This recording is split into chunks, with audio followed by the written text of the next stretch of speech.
Welcome to Stageworthy. I'm Phil Rickaby, the host of this podcast. You know, when I started the relaunch of Stageworthy after the hiatus, I wanted to do an essay at the start of every episode. And for the last few episodes, I have done that. But the problem with essays is that they have to get written, and writing essays takes time. And since creating this podcast isn't a full-time job, it isn't even something that pays like a part-time job, that means that in order to create essays, I have to sacrifice other writing to get it done. And since I can only get so much writing done in a day, given that I do have to work a day job, as much as I like writing those essays, I don't like them enough to give up the other writing that I want to do. And there is a lot of it.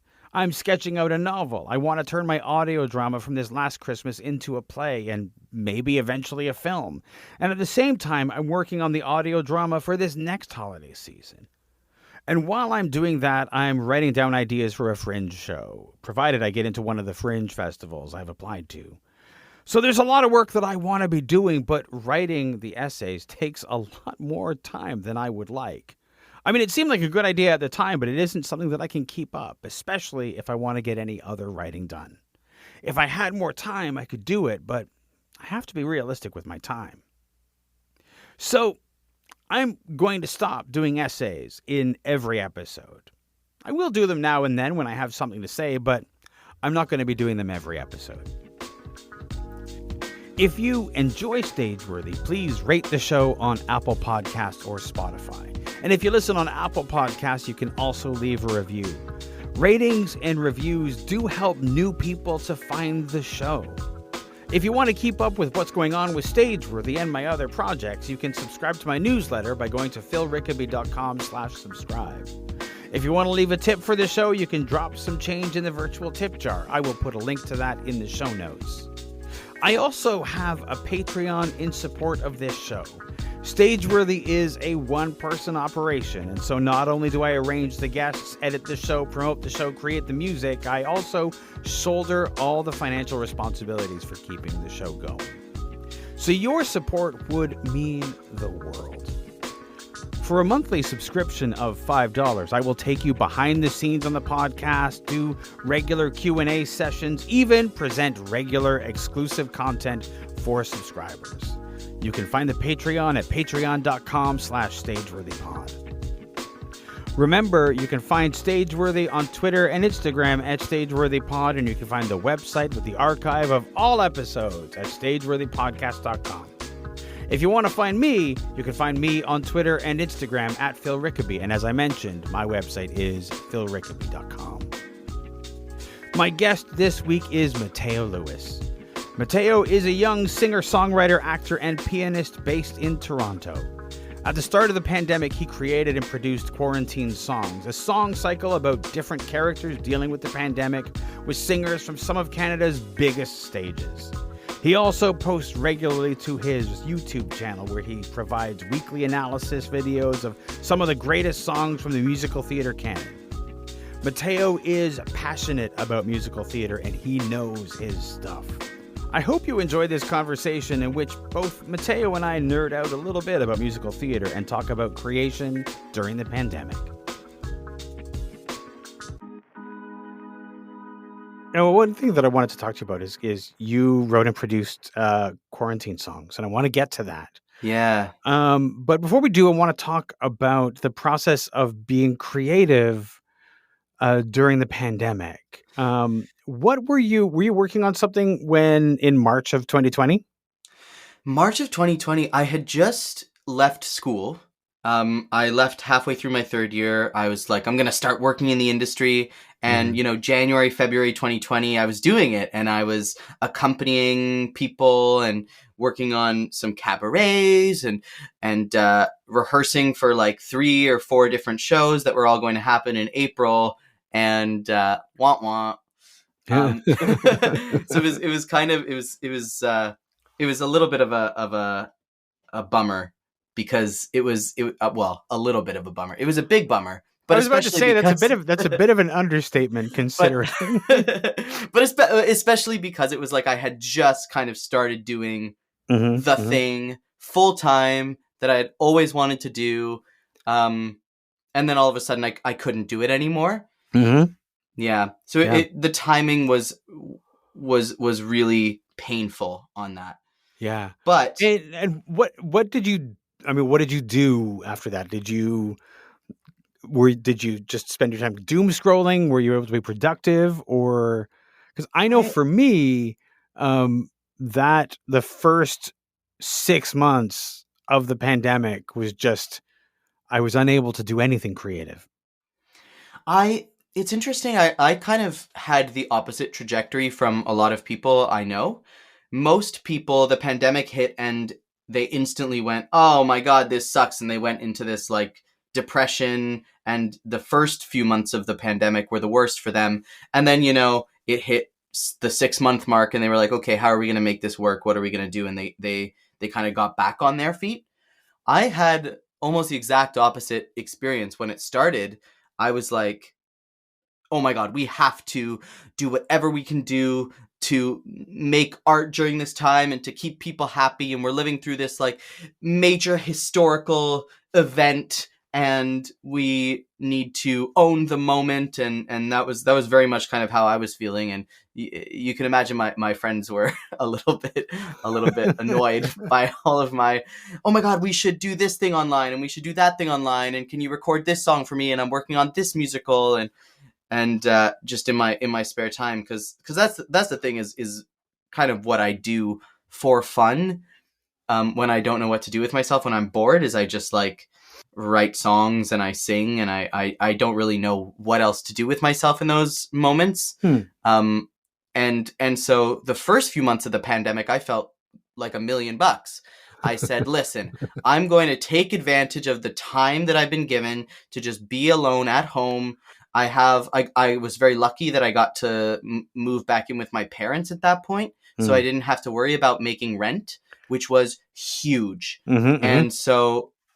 And so I was locked up with my parents, which I mean was a struggle in itself. But I didn't have to worry about getting a job and working Yeah. through the pandemic. I just had time and space to do kind of whatever I wanted, and go crazy creatively, and get in shape, and eat really well, and take care of myself.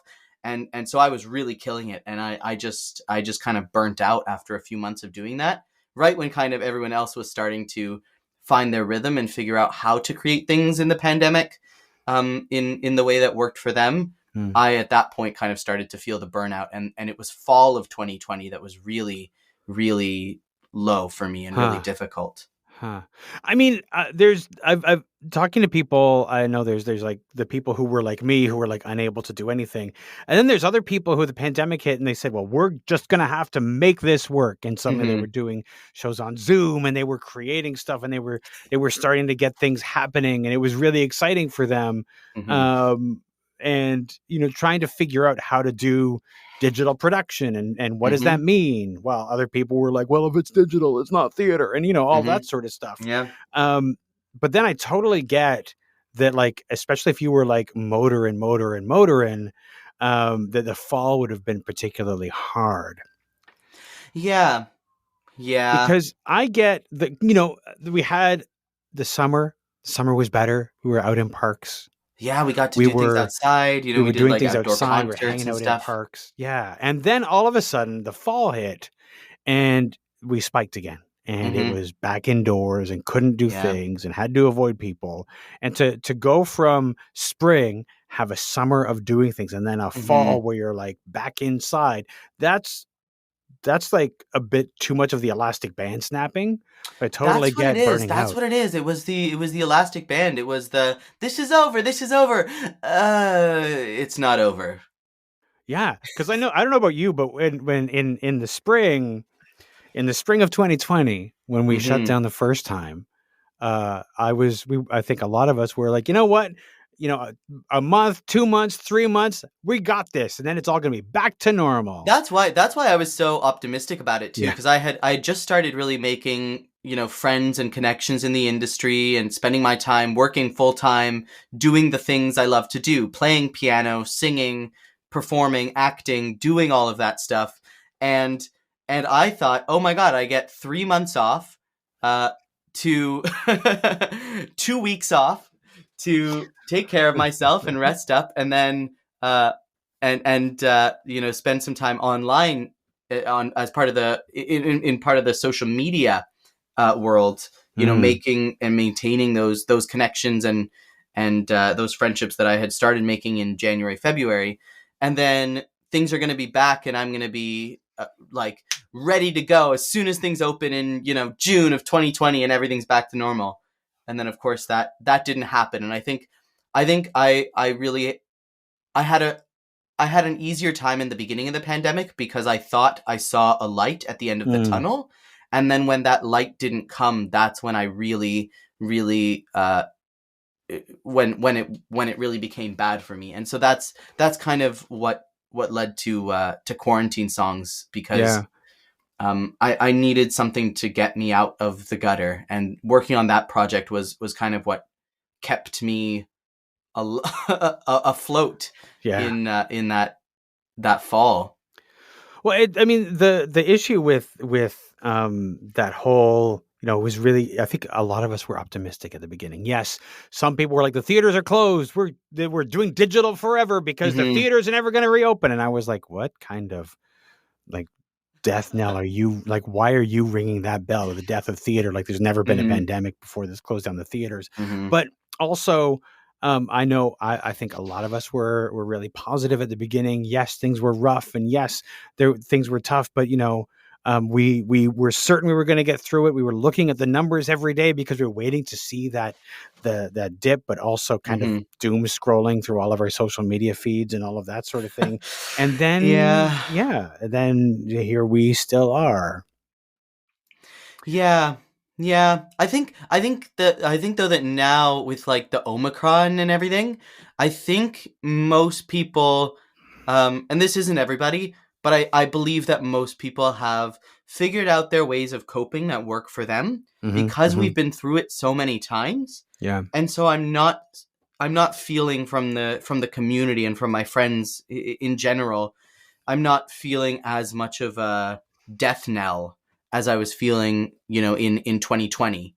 Yeah. I think we've all kind of figured out how to maintain a little bit more of that optimism, because we need to, in order to keep ourselves sane. Yeah. I think the real difficulty is the fact that, we sort of flirted with opening theaters in the fall, and then suddenly plans had to fall by the wayside and things like that. It's just sort of like a tease, but we're also I know I felt this, yes, Omicron was very contagious and all that sort of thing, but also there was this hope of they say that if you're vaccinated, it's not that bad and all that sort of thing. And maybe that's something that we can look forward to. Maybe this is the end. Also, I was kind of hoping that on Netflix, Tiger King sort of brought us into the pandemic. They had a sequel to Tiger King, and that would take us out. But that kind of poetic symmetry doesn't really happen in real life, so that's sad. If only. If only. But at what point did you start composing the songs for quarantine songs, and when did you sort of figure out that this was going to be a project that you were going to produce? It's interesting. I started it right on March 14th of 2020. I started it right away. I wrote the first 2 or 3 ideas for songs. I'm pretty sure only one of which ended up in the final project. But I started it right away because I just knew that I knew that this was a really important moment, and that people were feeling a lot of things, and there were a lot of stories happening, and everyone was sharing their experiences with the pandemic, and there was a lot of doom and gloom. And I felt that there was also a lot of joy. There were a lot of people coming up with their, sourdough starters and taking the time to get in shape and work on themselves, or return to a hobby that they hadn't found time for in 10 years. There was a lot of good that was coming from it as well. Not to negate the awful things that were happening and how miserable we all were. But I wanted to shine a light on the positives that were coming from it, because there was so much light already being shone on the negatives. And so I started writing about, I wrote one song called the Short of Breath song, which was about a guy who is in love with this girl, and they have Zoom meetings, and every time she pops up on Zoom, he gets shortness of breath, and he thinks he has coronavirus, but really he's just in love. So that was the first one that I wrote, and it kind of became a hobby of mine. Every day in the beginning of the pandemic, I would wake up early and make myself my little coffee and go walk down to the beach and write songs in my head, staring out at the water, and then come home and write them all down. And I wrote like 20, 30 little ideas for songs. And then I never really did anything with it for a number of months. And I only returned to it in kind of the tail end of the summer and the beginning of the fall of 2020, when I really needed a project to keep me going, and something that could be produced digitally without sacrificing its integrity. I felt a lot of I didn't want to do Zoom theater that was just trying to put in-person theater online. I wanted to do something that was made to be online and took full advantage of the medium that it was being created for. Because there's things that online, digital born work is able to do that a little bit more like what film is able to do, that the medium of in-person theater can't do. And so instead of trying to force Zoom theater to look like in-person theater, I wanted to be able to create something that could only be done online. And so I came up with this idea of doing these weekly songs. So every week I would release one song, and I started doing that, I think, on near the end of October. I released kind of the opening number of the song series, and then every week throughout the fall up until mid-December was the last song. And I released them like every Wednesday night. I had a little premiere on YouTube for each song, and that kind of, it kept me going to know that every week I had a video to edit. So I had something to do that was worth doing. And also I feel like it kept a lot of people in the community going to be able to look forward to a little piece of theater with some familiar faces appearing on the YouTubes, once a week. Yeah, there's definitely something about having a deadline that is very motivating. And of course, sometimes it's a deadline that you set for yourself, right? Well, exactly. Yeah. And it's hard, deadline you set for yourself. Sometimes that's, you're like, oh, I can miss it this week. I always feel like the important thing is to make a deadline for yourself that has consequences if you don't do it. Like, oh, I told people that this was going to be ready on Wednesday nights. And I'm scheduled to be on YouTube live and to do this premiere. So I have to do it. I can't miss it, which means that you have to get it done somehow. Which means that you have to get out of bed even when you feel miserable and you feel like the world is falling apart. And forcing yourself to get out of bed when you feel down in the dumps, in my experience, best medicine. If you're going to just lie in your bed, you're going to end up feeling worse. And so giving yourself a good reason to get out of bed when everything is dark and you feel like there's no point, giving yourself something. And it can be something as silly as a bunch of songs that you pulled out of your bum in the middle of a pandemic.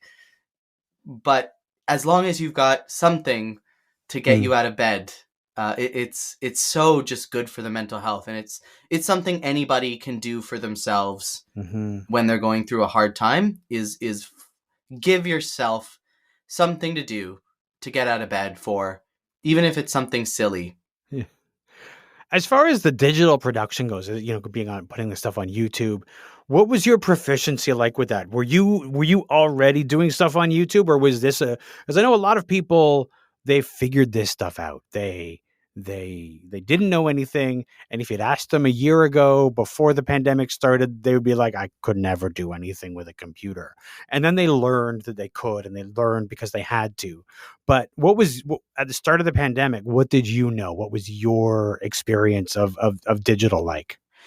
I mean, I had a YouTube channel. I've had a YouTube channel since I was in college, and I would just like post every so often, a video analyzing a different song from the musical theater canon, and that was my shtick that I did on YouTube. But I would just like kind of prop up my camera and just press record, and then record it all through in one long take, and then just hit upload. There wasn't a lot of editing and video editing and digital production that went into that. So when the pandemic started, I got myself like a fancy like Mac computer, and I got myself Logic, the sound production software, and I started playing with that and teaching myself how to like orchestrate and mix in a very kind of basic capacity. And that was actually, I found, harder than editing the video. The video, you could just kind of like click chop and put it all together. And if you didn't want to do anything too fancy, iMovie's pretty straightforward and it's pretty easy to use. And with enough hours, it's kind of anybody can pick it up. But Logic was learning how to produce the sound so that the recordings of the audio of the music could sound the way I wanted them to. That was actually much more of a challenge for me to learn. Well, like you said, in something like an iMovie, editing is super easy. You're not like adding a whole bunch of stuff. When I was doing my first Christmas audio drama, I wasn't sure how I was going to put that together. And so I just the layers of sound and putting all that stuff together, to get it, you have to work to get the sounds the way you want them. And that was just in Audacity, which is a very simple audio editor. Whereas something like Logic is like an audio production suite, which is a lot more. So were you watching tutorials online? Were you reading manuals, or were you just fumbling away to figure it out? No. There is a tutorial on YouTube for anything you could possibly want to learn. Anything in the world. That is one of the great things about YouTube, is there is a tutorial for everything. There's a lot of confusing stuff that people just upload and it's not very clear, and it messes you up. But if you parse through that stuff, there's a lot of gems on YouTube. So I pretty much learned everything I know about audio engineering and stuff from free just videos watching on YouTube. And then I got a free trial for, there's this website called Skillshare, which I don't know if you've heard of it. They promote it a lot on YouTube. I get a lot of advertisements for it on YouTube. But it's specifically for sharing online courses, and kind of anybody who wants to can upload an online course of whatever subject they want, and it gets like vetted by their kind of people, their committee or whatever, and if it meets the standards, then it gets uploaded. So you're getting like good, like fact checked, clearly communicated courses. And it's like something like $100 something for the year-long subscription, but you can also just get a free trial. So that's what I did. I got a free trial for a month and watched a bunch of Logic stuff. And then suddenly I was like, okay at sound production. God bless free trials. God bless free trials. Yeah. And so you did all that. How did you, when you were producing this, you had people performing it from Stratford, the Mirvish stages, Charlottetown Festival. Cool. How did you get those people? Did you approach them? What was that process like? The great thing about in some ways it's a great thing. For me, it's a great thing about the pandemic is that a lot of really amazing people didn't have anything to do. And so it was like the best time in history for reaching out to people that you've admired for Mm. ages and chatting with them. Mm. And so many of those people who are like doing the thing that you want to do, so many of them want to be really generous with their time, and they want to nurture the next generation of artists.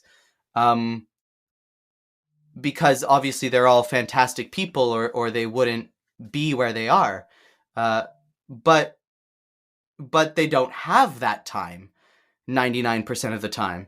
And so it was really lucky that this period of time when, Charlotte Moore didn't have a contract, I got to send Charlotte a message and say, hey, like, we've met once or twice, but here's a song, and I think it would sound really good in your voice. Would you like to sing it? And suddenly I'm working with Charlotte Moore and working with her on a song I wrote. Like, Mm. I can't express to you how much I learned from that. And Charlotte and I are like great friends now. We go out for Mm. coffee, and it's just because I on a whim kind of sent her this message. I think the fascinating thing that you sort of like discovered and you found is the fact that and this is one of the most important lessons that anybody in the industry and in most industries I think could learn, is that people actually do want to help you. Yeah. And all you have to do is ask. And if your ask is reasonable, if you're like, hey, write this show for me, nobody's going to say yes to For that. free. Yeah. But like if you're just like, I have questions Mm-hmm. about your career, about working at X or anything like that, 9 times out of 10, Mm-hmm. if they're available, they will make time because they want to help. People like coffee. People like cocktails. If you offer to buy somebody one, they will chat with you. And the amount that I've learned just from buying someone a coffee and chatting with them, and it's a really scary thing to send somebody you really look up to a message and say, hey, you don't know me, but I want to do what you're doing. Can you talk to me about your experience? Can you talk to me about your philosophies about the art, and the way that you think and the way your brain works to create the things you create? um it's a really scary thing to do that, but it almost always pays off. And then sometimes they're like, no, sorry, I can't, I'm busy. And that's fine. That it's still not it's still not actually embarrassing. Nobody judges you, and you think they're gonna be like, oh, this dumb kid doesn't know what he's talking about, but they don't. So if you're listening and you're just like starting out, or you want to start out in any industry, like, send somebody a message who wants to do who's doing what you want to do, and offer to buy them a coffee and just chat with them, and you will learn so much. Fascinating thing is, you don't have to be just starting out. If there's somebody that you've always wanted to have a conversation with, like, it doesn't matter if you're starting out or if you've been working for a while and you just want to know what they know, ask. Because like we're saying, people do want to help. And if they don't have time, they don't have time because they're busy, and some people are really busy. I think a lot of times the fear of what you're talking about is that fear that like they are going to go, this stupid piece of shit. What is, like, who are they to approach me? But there's two things to keep in mind. First off, the majority of the people in this industry are not like that, and they're happy to talk and they're happy to share their knowledge. Mm-hmm. And if they are like that, they didn't have anything to offer you in the first place. Mm-hmm. Jerks. But sometimes they're busy, and that's Yeah. fine. But Yeah. it's true what you say. Actually, I take that back. I really believe in the like beginner's mindset, and in the everyone's always learning ideology. So if yeah, I don't think you ever know enough, and that you No. can't learn from someone else. Absolutely. And hey, And if if you're listening and you are one of these people who are very accomplished in your field, and someone asks to buy you a coffee, maybe you can also learn something from them. Who knows? well, this is the thing is I think that if you're interested in people, and as people who make theater and make art, we almost always are to some level interested in people. Somebody might come to you and say, "I've never written a song before. How do I go about it?" But Mm-hmm. there is probably something that they know that you don't know, and or at Mm-hmm. least even if it's like, "Oh, what theater school did you go to? How was that?" Like Yeah. you can find out things just by having these conversations, and so it's not going to be a one-way thing because, like I said, we're all interested in other people. Plus, if you get a cocktail out of it for free, that's I a mean, cocktail, coffee, whatever it is, like just you. I mean, the best thing is that you're going to learn something, and both of you may learn something. mm-hmm. Um, one of Yeah. the other things is on your YouTube channel, you don't just post the songs that you've created. You do like an analysis of songs from musical theater. How long have you been doing that for? Yeah, I started doing it in college, which was I think I started five years ago, with an analysis of what baking can do from Waitress, and I just kind of like put up a camera in my dorm room at Sheridan and just blabbed at it for 20 minutes and put it online and hoped people would give a shit what I had to say, and apparently they did because that video has like a bunch of views now, like 50,000 or something. I think at the last count. Um, so every so often, when I felt the impulse or when I wasn't doing anything, I would record another one of those kinds of videos. I did like some Jason Robert Brown songs, some Sondheim songs, and then I did a few in the fall of the pandemic, leading up to quarantine songs. I did 3 or 4 in a row, and but I never really did consistent uploads until just recently. I think September of 2021.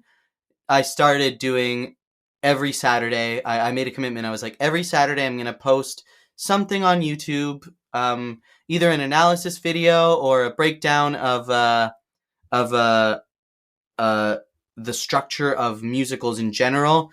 I have a little segment on the show, a little series called To Build a Show, where I talk about the staple musical numbers that you can find in almost every musical. The opening number, the I Want number, the Act 1 finale, and how each one of those works to serve the story and what makes a good one and what makes an effective one.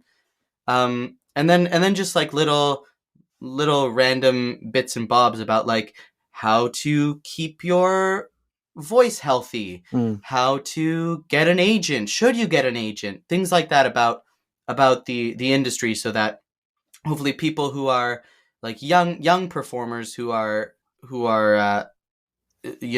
really interested in learning about kind of the basics of the industry as well, but don't really know where to start, um, have this YouTube channel where, like I said, you can find tutorials about anything on YouTube, even how to get started in musical theater in Canada. Apparently now. Well, I Um, mean, the what you're sort of describing about this thing, there's a bit of a cottage industry of like podcasts that like delve into mhm, a particular song and like deconstruct it, strong mhm. song, song exploded, that sort of thing. But I don't know that I've heard something that does that in depth about musical theater songs and like deconstructs them in that way. Maybe there is because everything that's already been done already exists, but I haven't encountered that. What when you're deconstructing a song, like how are you like? How does that look? What are you talking about? What are you looking at in the song?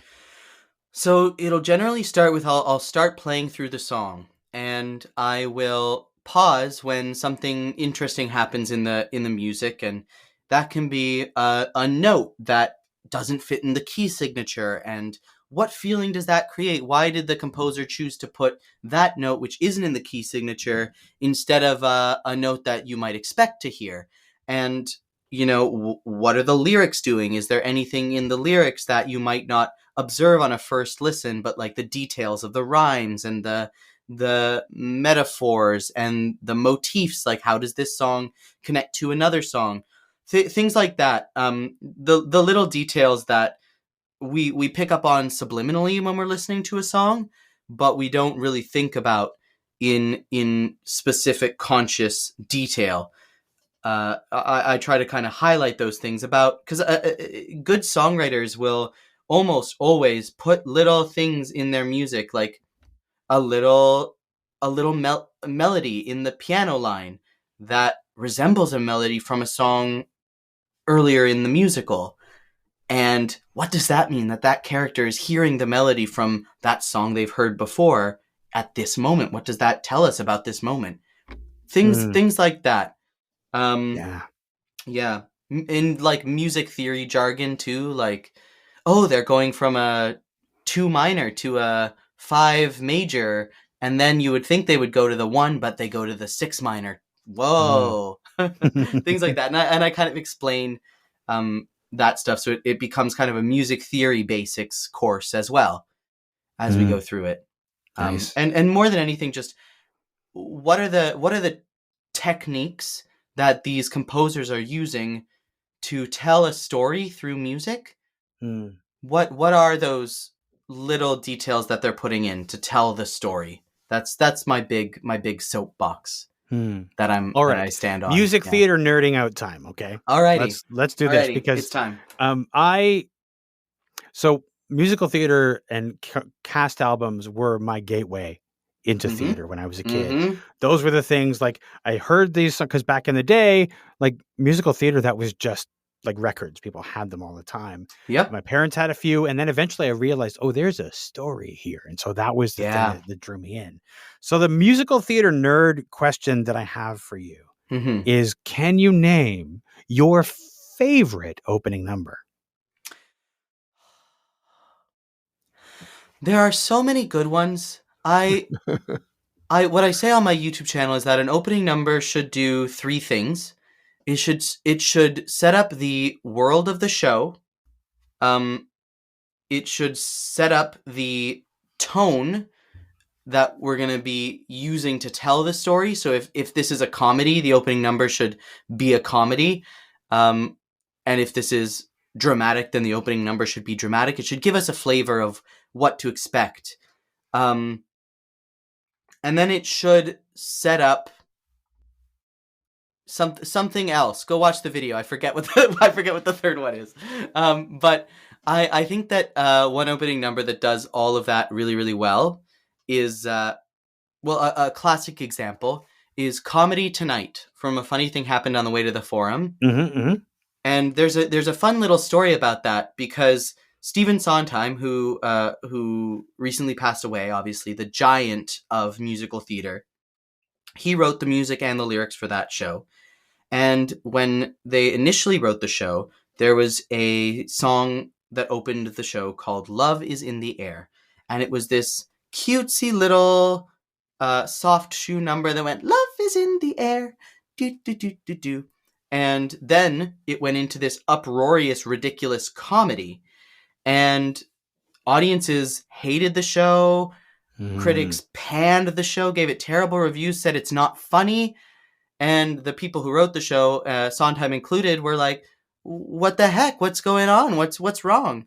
And so they talked to, I think it was Jerome Robbins, but I may be misattributing this, but they talked to some show doctor person who they really respected, and they were like, Jerome, or whoever, what's wrong with our show? And Jerome said, your opening number sucks. Your opening number makes everybody think they're going to watch a romance, and then they watch like a really stupid, crude, crass comedy. So you have to write an opening number that's going to tell them this is a comedy. And so Sondheim was a little bit miffed at that. He said, "Oh, you don't like my opening number? Fine, I'll go write you an opening number that tells you it's a comedy." And so he wrote a song called Comedy Tonight. And the show was a hit. Because if you set up in the opening number, there's a quote in Jack Viertel's book, The Secret Life of the American Musical, which is a great book on the way that musical theater is structured. And if I think it's actually Jack Viertel's quote, but he may be quoting somebody else. I'm not sure. But he says, "When the curtains go up, the audience is in trouble." And it's true. Mm. Musical theater is such a sensory overload. There's a stage, there's lights, there's costumes, there's an orchestra blaring, there are people singing high B flats. Like, it's overwhelming. And so if you don't make it clear to the audience who's what's where, how they're supposed to feel about this, and how they're supposed to respond, and tell them what part of their brain to use to engage with the material, tell them how to engage with what you're about to show them, they're going to just be super overwhelmed and confused the whole time. That's what makes musical theater so hard, and why you have to be so much more clear in your writing when you're writing a musical than in any other medium, I think, because the medium itself is so overwhelming that if you don't communicate your story and your intention super clearly, your audience is gonna the intention and the story is gonna get drowned out by all the bells and whistles, you know? Yeah, absolutely. I'm gonna share with you a couple of opening numbers that I quite love. I'm excited. The opening number from Heathers, beautiful. Okay, yeah. It does everything that you need it to do. In fact, Mhm. it even deviates from the movie Mhm. Heathers, Yep. because it takes you through what that movie doesn't do, is tell you how did Veronica Sawyer end up with the Heathers. Yes. The movie just automatically ends up with like she's here and she's like the Mhm. one their whipping post or whatever. Mhm. And that's that song, that opening number, sets up the high school. It sets up who Veronica is. It sets up who the Heather is, and then pushes Heather and the Heathers and Veronica together, and that sort of launches the story into where it's going.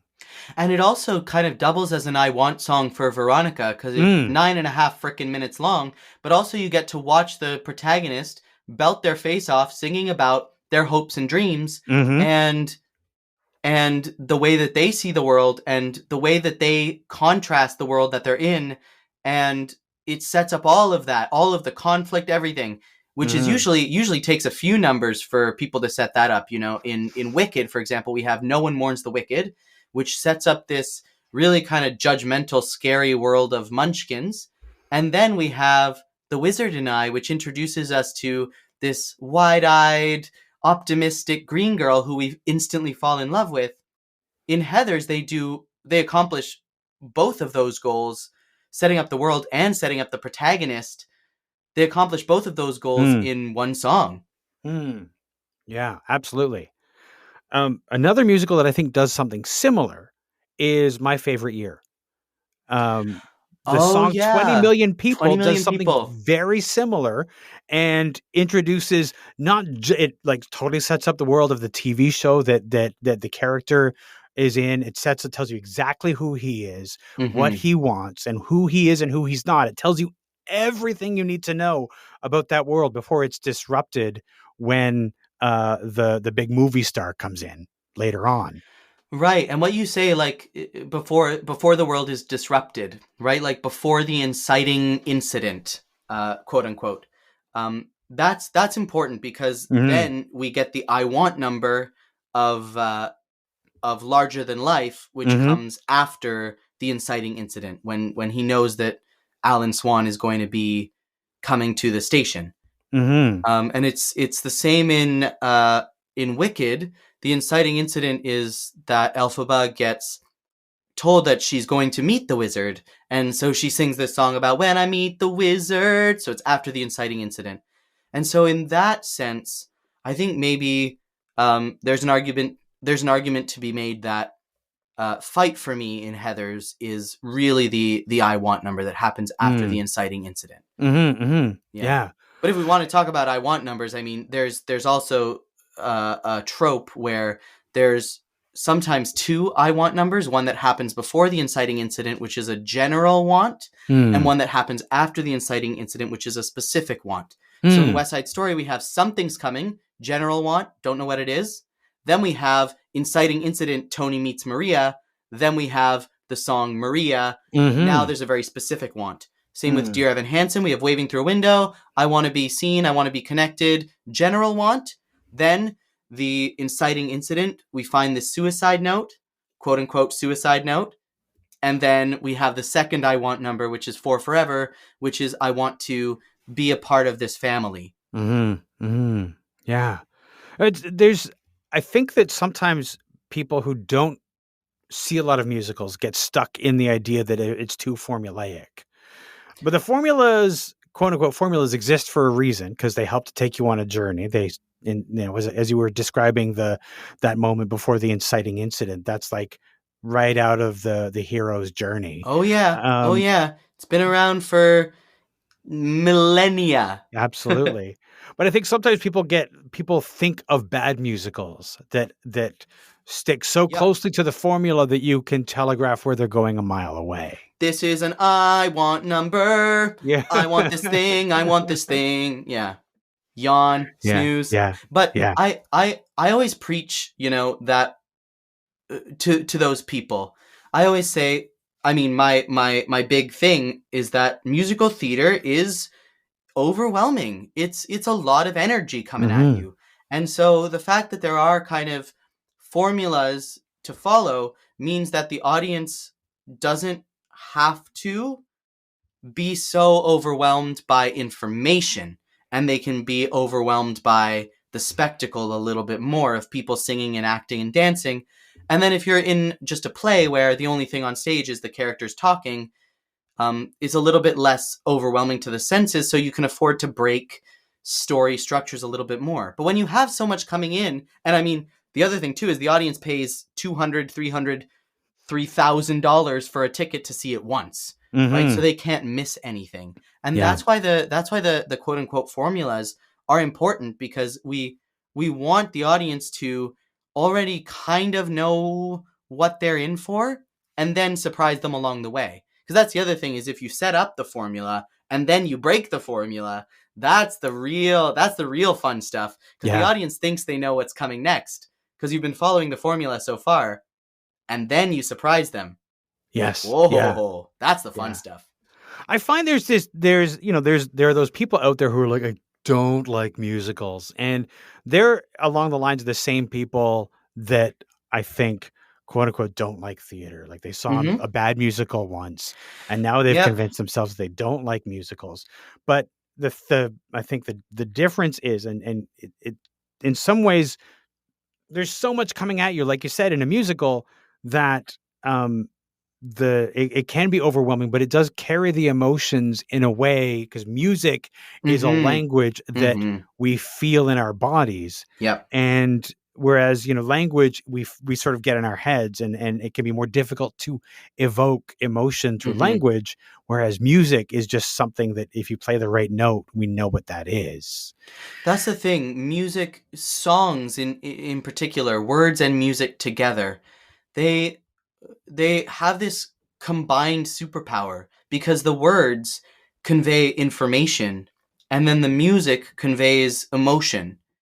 And the music, the way that music affects us, really, I think, is that it sets up an expectation, and then when that expectation isn't met, when it doesn't go exactly the way you expected it to go, the difference between your expectation and then what you actually hear, you feel that viscerally. It's a physical surprise. It's like a jump scare. It's not intellectual. It's a visceral response. And to combine that with words that can intellectually communicate thought and story, it's just this perfect combination of head and heart. It's really powerful, and it's really unique in its power. But I mean, if it's not your thing, that is also totally fine. Absolutely. I don't judge people at all who are like, I don't like musicals, because And that's I'm like, fine. they're a lot. They are a lot. They are a lot. And especially if you haven't seen a good one, and if you know people who are like, oh, you got to see this show, you got to see this show. And you're like, look, guys, I just don't like it when they sing. That's fine too. Yeah. Yeah. Well, you have to just accept everyone sings in this world. Yes. I mean, and sometimes that can be difficult. And yet the strange thing is that when we're children, it is understood that in movies people sing. Well, and I mean, depending on who you are, in like I'm a grown adult and I break out into song every day. So Yeah, but it's interesting to think about that transition that when we were children, most of the hmm films that we watched involved songs and musicals and things like that. Many of the yeah. TV shows that we watched had songs. And then we get to a certain age and we're like, we're not singing anymore. Well, all these children's shows like Sesame Street, Coco Melon is one of the new ones. Mm, These shows are designed for like kids who are so young they can't even talk yet, mm, and it's all music because there's something about rhythm and sound and pitch that it's just hardwired into our DNA to respond to a consistent rhythmic pulse. mm, And it helps kids learn. Like it's been scientifically proven a trillion billion times that, mm. playing music for your kids makes them literally just smarter. It's it's it's it's pretty incredible the power that music has on our brains. Mm, Um mm, yeah. and it's a little bit disappointing that in Western culture, in like settler Canadian American culture, it is very um, there's a missed opportunity for the use of music throughout our lives. Yeah. But in other cultures, it's not that way. There are many cultures in which music is an integral part of the culture from birth to the grave. And I think the West has a lot to learn, but I think the Mhm. West can learn a lot from those cultures and their relationship to music. Yeah. But even more, I think there's something that we do in North America, which is to discount theater and the arts. Oi. Whereas if you go to Europe, I've Mm-hmm. mentioned on another show, coworker of mine lives and works in Berlin. And to Mm-hmm. them Oh, and the cool. people of Berlin, they like theater is just a thing. And there's all these subsidies that the companies use to provide affordable tickets Oh, to yeah. everybody. And the idea that theater would be something for the elite is Mm-hmm. ridiculous Yeah. in these countries, even in England, where you know community theater and the amateur musicals or the amateur theatricals, that's a respected thing, and Yeah. people get involved, and it's important, and theater is a thing. Whereas in North America, we see it as a frivolous thing and not important at all, and it's Mm-hmm. I don't know why we do that. It's I don't know. It's capitalism, I think. it's Mm, it's the it's the well, if I'm not working towards making more money actively in this moment, then I'm wasting my time. So why would I waste mm, my time, listening to music and doing things that mm, like feel good and fuel my soul when I could use the same money to buy a whatever app or a whatever device mm, that's going to make me make more money and blah blah blah. And it's yeah. sad. There's a lack of connection to the soul and to spirituality in general in like Mm, colonial Western culture. sure, And absolutely. it's one of many reasons that I I think that the changes that are happening and the kind of the attempt to dismantle some of the systemic supremacy of the colonial Western models of the world um, are those things are happening, and it's why I'm excited for those changes is partially because of the way that the West treats emotion in Mm. general. As somebody who's of Latin descent, who's you I know that your mother is from Chile. Mm-hmm. That's music is, I think, more of a part of the community and of expression in that culture. How Oh what has yeah. that meant to you as a creator? It's really I don't know. I think that music was always played in my house, and my parents always valued music a lot. And they put me in music lessons when I was very, very young, which is the only reason that I can do any of the things I can do today, because it's the kind of thing that I've just it's my mother tongue. I speak the language of music better than I speak the language of English, or I just understand it so innately. And that's because I was always surrounded by it, and it was always valued. And my parents are, neither one of them is even remotely a musician. They're both like math science professors. My dad works at Ontario Tech University. My mom works at the Center for Addiction and Mental Health. She runs the MRI machines and takes pictures of people's brains. Like they met getting their degrees in physics at McGill. Like, this is not these are not musical people, quote unquote, but they've still found a value for music in their lives. And they shared that with me, and I kind of took it to the next level and made it my career path. But you don't have to make it your career path in order to appreciate it. You don't have to be a musician in order to get so much out of experiencing live music, experiencing recorded music, experiencing live theater, getting yourself a guitar and learning how to play 3 basic chords. Like that uh, basic access to music is so therapeutic, and it is so scientifically proven to be good for you, for the soul and for the spirit and for your mental health, which affects your physical health. It's so important. Mm-hmm. And I think we need to get rid of the attitude that you have to monetize something or be a professional at something in order to make it worthwhile, Mm-hmm. because then we Absolutely. can get rid of the idea that music is just for the elite. Yes, or just for the people who make a living doing it. Like, you should Yeah. be able to just sort of play. Listen, you could do a lot with 3 chords. Punk rock has shown us that for sure. Oh yeah. Lin-Manuel Miranda showed us that. We don't Yes. talk about Bruno. 3 chords in that song. Stay tuned for my analysis of We Don't Talk About Bruno on my YouTube channel.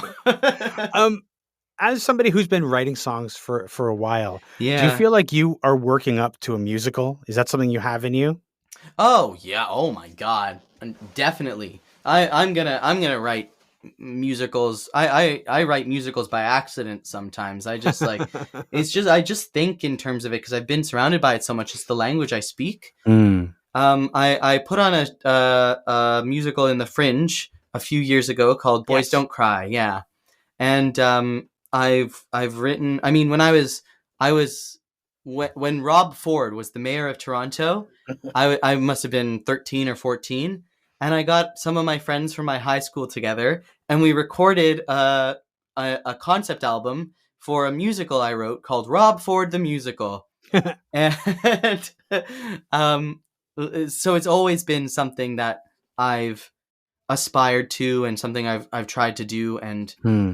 and I've learned a lot about what it takes to do it, because like I said, because musical theater is so sensory and you have to be so clear and so specific with your writing of it, you can't just roll out of bed and write what you feel and have it be a good musical. Mm. Whereas some songwriters are just born with this like innate feeling for, oh, maybe I could do this. This would be cool, or maybe I could do that. And there's a little bit less of a structure and a technique to it. But with musical theater, it's much harder to do well and to connect to an audience if you don't know the techniques and the skills and everything. Mm. And I've Mm-hmm. been spending a lot of my time, because I'm a nerd, researching all that stuff and sharing what I learn on my YouTube channel. So I feel prepared for the moment when the perfect story comes across my table and I say, that's it. I'm gonna take a month off work and write this musical. Nice. That's gonna Nice. happen. It's gonna happen soon. I have no doubt. I have no doubt. Mateo, thank you so much for talking with me today. This has been a lot of fun. Thank you, Phil. It was so nice nerding out with you.